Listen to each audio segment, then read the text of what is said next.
14,000 কোটি টাকার মালিক, আমি তো ভাবতে পারি না কিভাবে সম্ভব। এই যে ব্যাচেলার পয়েন্টের এই লগে আসি .com-এর এমডির চরিত্রে অভিনয় করতে সিও না এমডি, ওইটার চরিত্রে যখন অভিনয় করতেছি হাজার হাজার কোটি টাকার মালিক, এইটা করতে গিয়ে হ্যাঁ কষ্ট হচ্ছে, কারণ ভাই বিশ্বাস করার তো কঠিন। 14,000 কোটি টাকার মালিক, আমি তো ভাবতে পারি না কিভাবে সম্ভব। আমি নিজে কিন্তু ব্যক্তিগতভাবে টাকা গুনতে পারি না, যারা আমার কাছ থেকে আমাকে চেনে জানে যে আমি টাকা গুনতে পারি না। আমি হ্যাঁ কত আছে, হয়ে গেছে।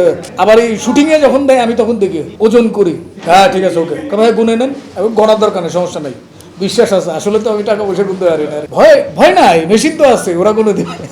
তো আমার কাছে মনে হচ্ছে যে দুইটার ওই প্র্যাকটিসের ভেতরে নিজেকে যখন করি যে 14,000 কোটি টাকার মালিক খুব টাফ একটা হয় আর কি। যেমন দ্য প্যালেসে যখন শ্যুট করতেছিলাম তার আগে RICL TMX, যুগের পর যুগ স্থাপনা থাকে মজবুত। আমি যখন বললো যে ভাই হেলিকপ্টারে উঠতে হবে, হেলিকপ্টার থেকে নামতে হবে, এভাবে নামবেন, দেন আমি তখন ভাবলাম যে ভাই 14,000 কোটি টাকার মালিক কীভাবে প্লেন থেকে নামবে, তার নামা তো অন্যরকম, হেলিকপ্টার থেকে নামবে।